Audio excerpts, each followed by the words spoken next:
হাটহাজারী উপজেলার ঐতিহ্যবাহী শিক্ষা প্রতিষ্ঠান হাটহাজারী বালিকা উচ্চ বিদ্যালয় ও কলেজের আয়োজনে শিক্ষার মান উন্নয়নকল্পে দশম শ্রেণীর শিক্ষার্থীদের অভিভাবকদের নিয়ে অভিভাবক সমাবেশ অনুষ্ঠিত হয়েছে।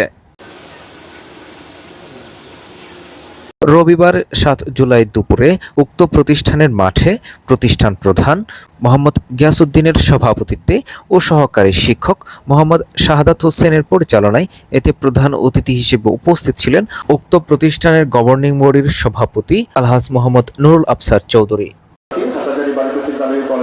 সমাবেশে প্রধান আলোচক হিসেবে গুরুত্বপূর্ণ বক্তব্য রাখেন বিশিষ্ট শিক্ষা অনুরাগী ও সমাজসেবক মোহাম্মদ রাশেদ।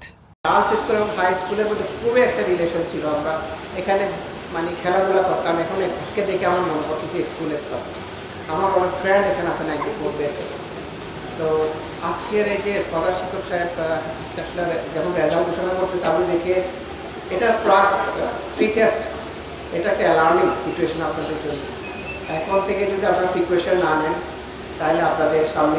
বিশেষ অতিথি হিসেবে উপস্থিত ছিলেন গভর্নিং বডির দাতা সদস্য কামরুল হাসান কাদেরী, অভিভাবক সদস্য আলহাজ রফিক মিয়া, শিক্ষা অনুরাগী সদস্য মোহাম্মদ ফিরোজ মন্ডু, মহিলা অভিভাবক সদস্য রুকসানা আক্তার, কলেজ কোঅর্ডিনেটর সুচিত্রা চৌধুরী, সহকারী প্রধান শিক্ষক সুদেব কুমার শীল, শিক্ষক অভিভাবক কমিটির সভাপতি মোহাম্মদ জাহাঙ্গীর আলম সহ অভিভাবকবৃন্দ।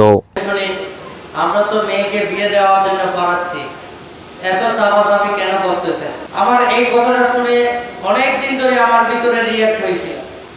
আমিও 2 কন্যা সন্তানের বাবা। আমার কাছে আমার একটি ছেলের চেয়ে মেয়েদেরকে আমি এগিয়ে রাখি, কারণ মেয়েগুলো আমার কাছে সম্পদ। অভিভাবকরা এই কথাটা যখন বলে তখন হৃদয়ে রক্তক্ষরণ হয়।